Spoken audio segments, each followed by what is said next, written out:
Shalom et bienvenue de retour en Israël avec Aline. Aujourd'hui, nous sommes venus au village biblique d'En Karem où vivaient Zacharie et Élisabeth. Nous allons nous promener dans les ruelles historiques de la ville, découvrir le lieu de naissance de Jean-Baptiste et terminer la journée avec un accès exclusif aux fouilles archéologiques liées à la Bible. Alors, si vous êtes prêts, commençons.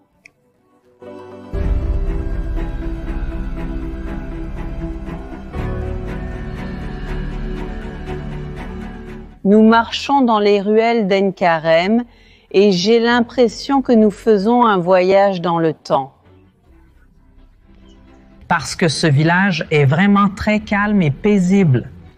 On dirait même pas que nous sommes à quelques kilomètres du centre de Jérusalem. En Karem, d'ailleurs, c'est comme ça que nous appelons cet endroit de nos jours. Mais si nous étions arrivés ici à l'époque biblique, il était principalement connu sous le nom de Beit Hakerim. Alors maintenant, je vous invite à faire ce voyage dans le temps avec moi et à comprendre pourquoi Zacharie et Élisabeth vivaient précisément ici et non à Jérusalem.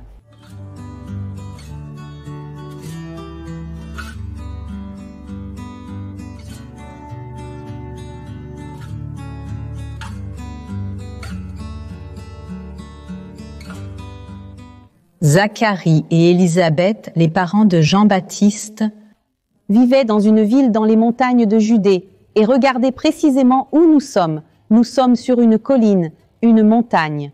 Et pas seulement cela, entourés de nombreuses montagnes autour. Vous pouvez regarder jusqu'au fond. Nous voyons les montagnes. Nous savons aussi que Zacharie était prêtre du temple de Jérusalem. Mais qu'est-ce que cela signifie vraiment ? Revenons un peu en arrière dans l'histoire, plus de 1000 ans avant la naissance de Zacharie, Jean-Baptiste et Jésus. Lorsque le peuple d'Israël a mis fin à l'esclavage en Égypte et est passé au désert, ils avaient Moïse qui était le leader du peuple, mais en plus de Moïse, son frère Aaron a été choisi pour être le prêtre, pour diriger le peuple d'Israël devant Dieu. Et Aaron et Moïse étaient de la tribu de Lévi. Et après Aaron, ses descendants continueront à être prêtres dans le temple et avec le temps, ils se diviseront en 24 familles ou 24 tours.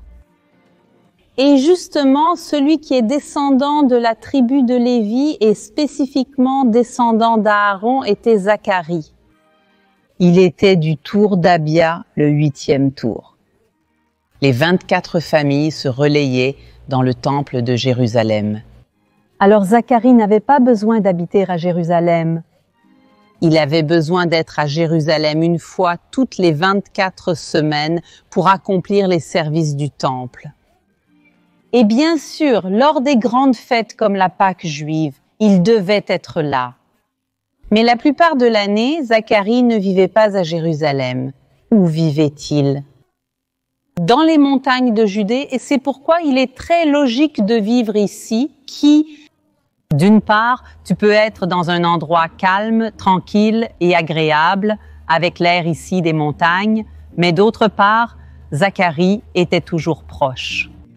Nous sommes à environ 8 ou 10 kilomètres de la partie biblique de Jérusalem, qui est la vieille ville. Alors, Zacharie vivait probablement ici une bonne partie de l'année.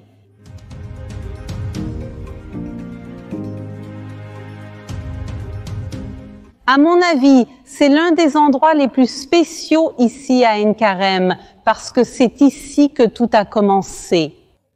Quand à l'époque cananéenne, les gens ont décidé de commencer à vivre ici, spécifiquement dans ces montagnes, l'une des premières choses dont ils avaient besoin était de l'eau. De l'eau pour donner la vie, pour survivre ici dans cette région. Et c'est pourquoi, lorsqu'ils ont trouvé ici cette source, la source qui s'appelle En Karem, en Anasante et Karem et des vignobles, ils ont littéralement construit la ville autour de cette source d'eau. Allons la voir de plus près. Lorsqu'à l'époque biblique, on décidait de construire un nouveau village ou une nouvelle ville, plusieurs facteurs étaient nécessaires. L'un d'eux, déjà mentionné, était l'eau. De plus, il fallait un terrain fertile pour l'agriculture. Vous avez vu qu'il ne manque pas de cela ici, et il était également préférable que ce soit un endroit stratégique. Et ici aussi, cet élément est présent parce que en construisant sur une montagne, tu seras beaucoup plus protégé. Tu peux voir les ennemis venir de loin. Tu seras beaucoup plus accueilli et protégé sans aucun doute. Karen n'aurait jamais été construite sans cette source. Et ici, nous voyons qu'il y a des gens qui viennent à la source jusqu'à ce jour. Elle est en usage depuis plus de 3000 ans. C'est la source de vie. d'En Karen, cependant, il y a un peu plus de 2000 ans, à l'époque du deuxième temple de Jérusalem, la ville grandissait et ils avaient besoin de plus d'eau. C'est pourquoi ils ont fait une extension à cet endroit. Les gens, ne vous laissez pas tromper par la source. Ce n'est pas ça la source. Est à l'intérieur et il y a 2000 ans, ils ont creusé ce tunnel, agrandi la sortie de l'eau, justement pour avoir plus de débit d'eau, pour avoir plus d'eau et plus de vie ici en ville. Sauf cette partie ici, cet arc, tout le reste était déjà là quand Zacharie était en ville. Mais cette source n'est pas appelée la source de Zacharie, mais elle est appelée la source de Marie. Quel est le lien de Marie et de Jésus avec cet endroit? Nous savons grâce à la Bible elle-même, dans le livre de Luc, que lorsqu'Élisabeth était enceinte, sa cousine Marie est venue lui rendre visite. Alors imaginez ce qui se passait. Marie, qui était également enceinte de Jésus, a fait un très long voyage de la Galilée de Nazareth jusqu'ici dans les montagnes de Judée. Et elle vient ici passer quelques mois à aider sa cousine. Et comme elle aide, l'un des travaux des femmes à cette époque était justement de porter de l'eau. Isabelle, qui était enceinte depuis plus longtemps et aussi beaucoup plus âgée que Marie, aurait probablement eu beaucoup de mal à accomplir ce travail. Alors Marie pouvait venir ici pour chercher de l'eau et l'apporter à elle, qui était enceinte de Jésus. Pour Isabelle, qui était enceinte de Jean-Baptiste, et aussi pour Zacharie. Alors, pour cette raison, jusqu'à ce jour, les habitants appellent la source de Marie. Et aussi, les gens vont profiter ici pour se laver les mains aussi dans cette eau si historique. Venez avec moi.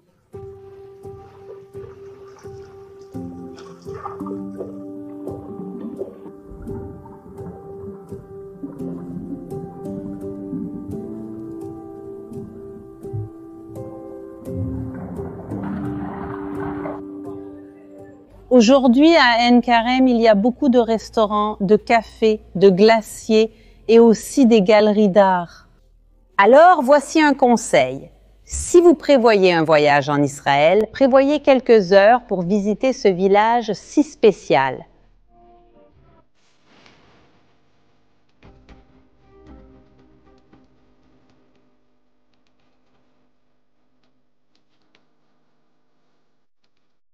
Le nom de cette église qui est écrit juste ici est Sanjon Baharim. Baharim est une expression en hébreu qui signifie dans les montagnes. Donc le nom de ce complexe est Jean dans les montagnes. Et la question est pourquoi? Parce que la vie de Jean, sa naissance et son enfance ont eu lieu dans les montagnes de Judée, en contraste avec sa vie publique, lorsqu'il baptisait, il était dans le désert de Judée. Alors, quand on parle de Jean, on parle de deux phases de sa vie.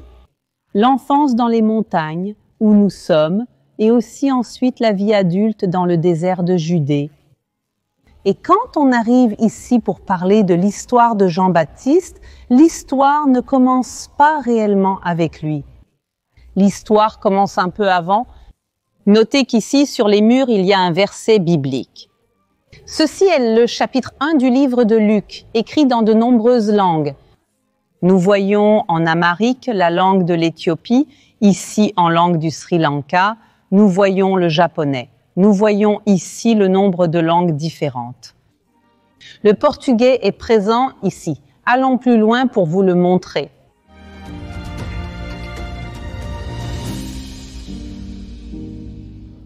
Avons-nous déjà parlé un peu de Zacharie aujourd'hui? Zacharie était un prêtre du temple de Jérusalem et c'est précisément quand il était dans le temple en train de faire le service de l'encens que l'ange Gabriel lui est apparu et lui a annoncé qu'il aurait un fils malgré son âge avancé et celui de sa femme qui était également une dame d'un certain âge. Ce fils sera appelé Jean. Cependant, malgré le fait qu'il soit dans le temple, malgré le fait qu'il voit l'ange Gabriel de ses propres yeux, pour un instant, Zacharie doute. Et pour cela, l'ange lui ordonne qu'il restera muet jusqu'à ce qu'il voie tout cela se réaliser devant ses yeux. Et juste après, sa femme Élisabeth tombe enceinte, il va rester un peu plus de 9 mois sans pouvoir parler. Et finalement, il voit son fils naître et le 8e jour, le jour de la circoncision, il retrouve la parole et les premiers mots qu'il prononce sont précisément ceux qui sont écrits ici dans toutes ces langues.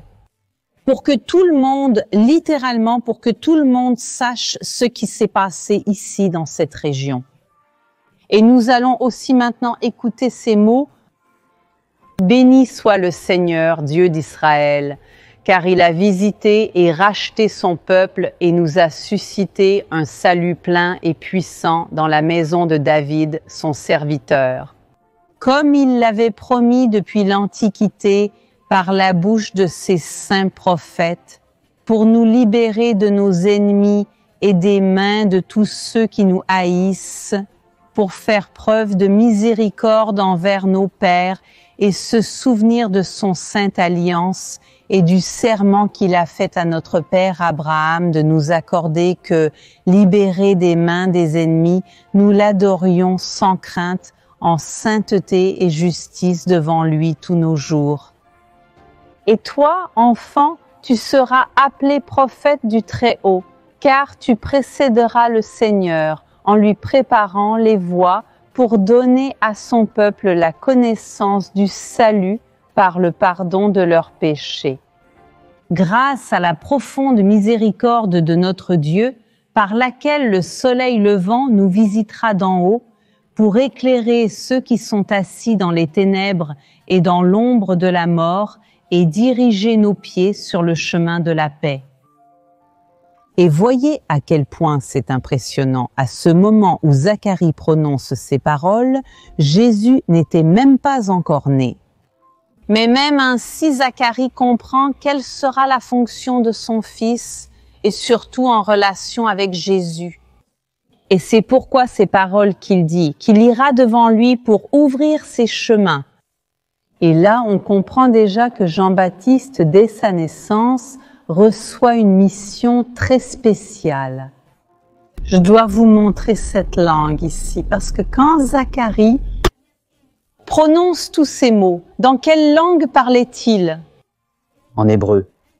L'hébreu est la langue du peuple d'Israël, c'est la langue des prêtres et surtout des services du temple que Zacharie accomplissait. Donc, quand il parle, il dit ainsi « Baruch Adonai Elohé Yisraël, Hacham Pakad et Amor » et il continue à dire tout ce que nous avons entendu, mais en hébreu. C'est vraiment très spécial de voir qu'ici même à l'entrée de l'église, nous avons en hébreu. Et maintenant, oui, nous allons entrer ici dans l'église pour voir la grotte de la naissance de Jean-Baptiste. Venez avec moi.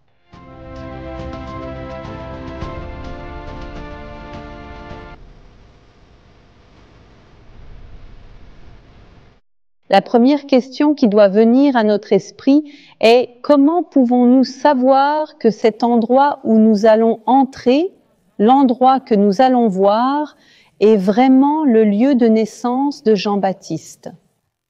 Et pour cela, nous devons utiliser ici l'archéologie et nous en voyons déjà un peu ici en bas. Sous l'église, il y a des fouilles mais qui sont fermées au public et aujourd'hui nous aurons un accès exclusif pour vous montrer et nous utiliserons l'archéologie pour découvrir si cet endroit est réel ou non.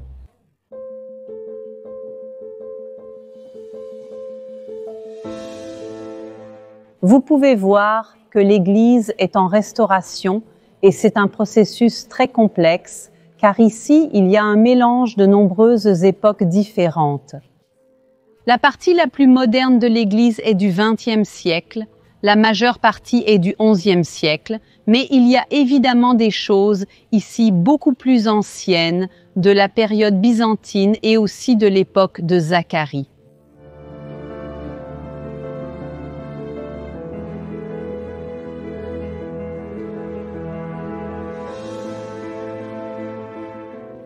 C'est assez étrange d'être ici à l'intérieur, surtout avec l'église sombre et en rénovation, mais le plus important, qui est la partie originale, est intacte. Regardez ici en haut, nous pouvons voir une grotte originale.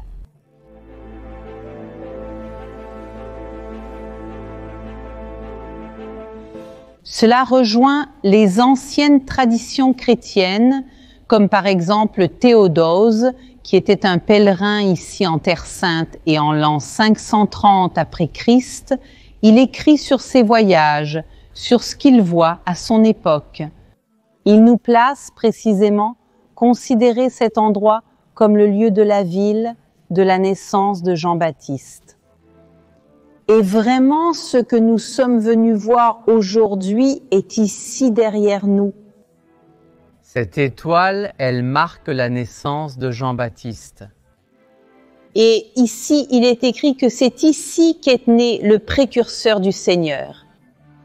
Alors, quand nous parlons de l'histoire de Jean-Baptiste, nous ouvrons ici les portes à l'histoire de Jésus qui commencera quelques mois plus tard.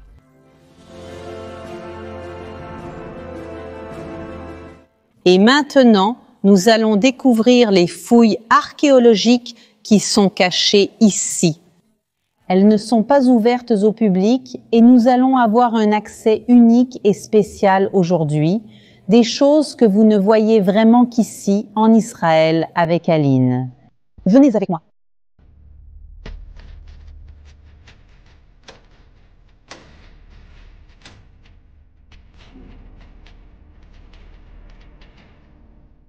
Waouh! Cet endroit est plus impressionnant que je ne l'imaginais. Il a été découvert en 1941 lors de fouilles archéologiques.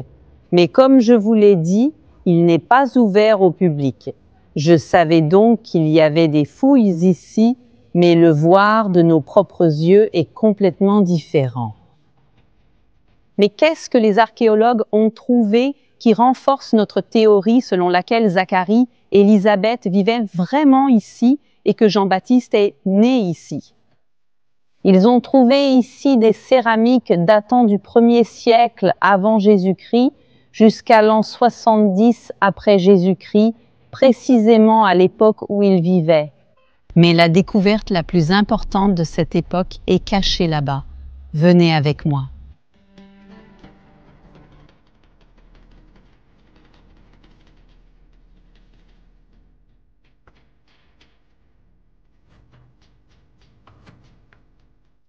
On peut clairement voir ici les marches.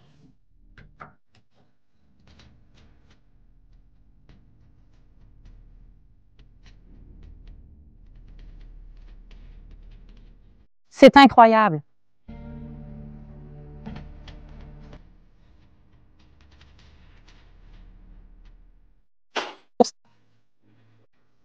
Eh bien, l'endroit n'est pas ouvert aux visiteurs, donc il n'est pas très bien préparé.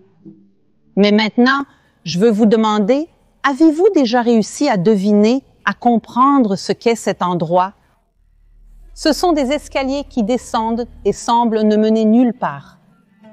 Qu'est-ce que cette construction? C'est une mikvé, c'est un bain rituel juif. Avant que les gens ne montent au temple de Jérusalem, ils devaient se purifier. Et surtout les prêtres, comme Zacharie, devaient être purs. il était courant que les maisons des prêtres aient des mikvés. Et ce mikvé, ce bain rituel juif, a été daté exactement de l'époque où Zacharie a vécu. Donc, grâce aux découvertes archéologiques, nous voyons que des personnes vivaient ici, et encore plus que cela pourrait vraiment être le lieu d'un prêtre. Alors peut-être que Zacharie se purifiait justement à cet endroit avant d'aller au temple. On a également trouvé ici de nombreuses mosaïques qui appartenaient à une église byzantine. La période byzantine est la première période chrétienne de la Terre Sainte, et ici, une église a été construite entre le 4e et le 5e siècle. Et cela montre que non seulement des personnes vivaient ici à l'époque de Zacharie, mais dès la première occasion, les chrétiens ont créé ici une église, un lieu de culte. Regardez à quel point ces mosaïques sont bien préservées et belles. Oh. Et regardez où nous sommes, cette grille que nous avons vue d'en haut, juste avant l'entrée de l'église. Donc nous pouvons voir que nous sommes exactement au même endroit.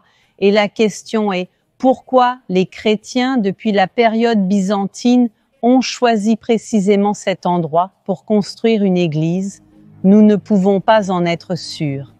Mais la tradition dit que c'était précisément ici la maison de Zacharie, Élisabeth, et surtout le lieu de naissance de Jean-Baptiste.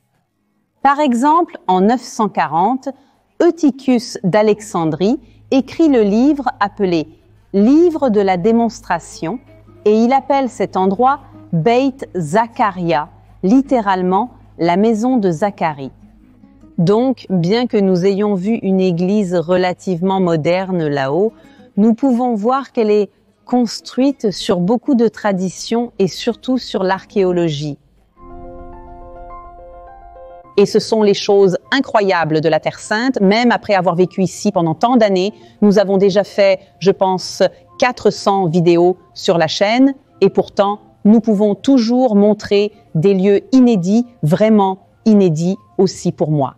C'est passionnant de pouvoir connaître de plus en plus l'archéologie et l'histoire des lieux saints ici dans tout Israël.